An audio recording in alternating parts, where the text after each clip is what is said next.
This is the professor, Dr. Ron Daniels. Y'all know I do a radio show in New York on WBAI 99.5 FM every Monday, but I'm also a political commentator. I'm also someone who just likes to comment on the issues that I see out there.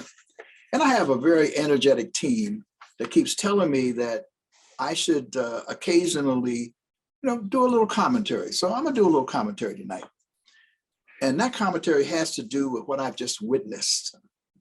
My wife, Mary France Daniels, does not allow me to swear, so I can't curse. I can't say what I really want to say in that regard. But I want to say this. I am angry. And I want Black people to never forget that shameful verbal assault on a proud, accomplished, brilliant African-American woman, Judge Ketanji Brown Jackson. Yes, this proud African woman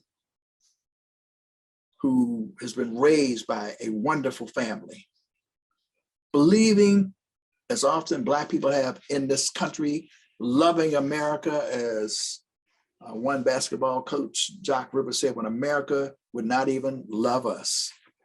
Believing in this country.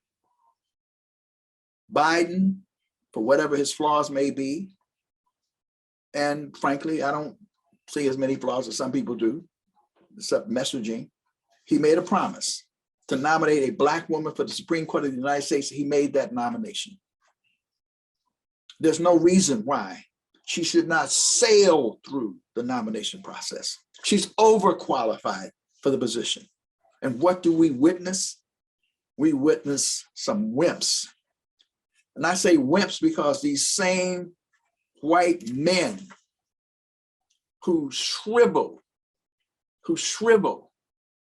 who are terrified by the orange man, terrified by Agent Orange. If he says jump, they say jump high, high. If he say kiss my ring, he kisses the ring. They grovel, they lick his boots. Have the unmitigated gall to launch a verbal assault against a Black woman. And I mean Lindsey Graham. Yes, I'm talking about you. And Tom Cotton, nasty Cotton, assaulting a Black woman in that way. Josh Hawley, lightweight. And then that Ted Cruz, a Ted Cruz that allowed a presidential candidate to talk about your wife and talk about your father, and you didn't have the guts to stand up to him. And then you have the audacity to question this beautiful Black woman. You have the audacity, I think it was even somebody who implied that she was telling a lie.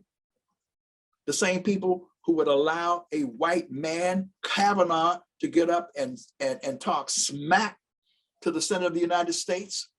She had to sit there and take it because she had to prove that she was humble, that she wasn't the angry Black woman. But you allowed Kavanaugh to get up and just talk bad, talk smack, talk back to the judges, to the interrogators. It is something that we should never, ever forget, this hypocrisy. And we thank Sheila Jackson Lee, our brilliant sister who's leading the charge on HR 40. Every time you saw her sitting there providing that comfort. But we thank Cory Booker too, because Cory Booker came to the sister's defense. He came to her defense. He drew it out. He uplifted her. He gave her a sense, and she needed that. And we were all with her. We all witnessed what these Republican, radical, right-wing folks did to use her as a backdrop for campaign ads for a base that is infected with white supremacy and infected with racism. That's what they did. They were willing to do that. And I say that because we need to never forget that. I don't mean any vengeful sense about any in that sense. I mean, we need to do it. We need to make sure that righteousness prevails, which means that you need to be clear about who is doing what, because who's on the Supreme Court matter. Many of you didn't realize that. because people weren't interested in voting. You didn't want to vote for this one. The Supreme Court matters. And then she's on that Supreme Court is still going to be 6-3 in terms of these folks. And what have they done? These same people have systematically used the Federalist Society to elect judges that are right-wing ideologues who want to restrict the rights of women, restrict the rights of Black folks, restrict the rights of LGBTQ people and other people. They want to restrict it. And they have nominated them. The American Bar Association, half of them don't even pass muster. They can't touch this woman, period. They've been nominated and are sitting there because they are systematically taking over the judiciary because they want to use the judiciary to put a stamp of approval on their right-wing retrograde programs. That's what's happening. And we ought to understand that when we decide to do what we need to do in 2022. And what I'm talking about doing, and we need to talk about, I know some people don't like it, but I'm gonna tell you, you need to march on ballot boxes. You should not let them get away with it.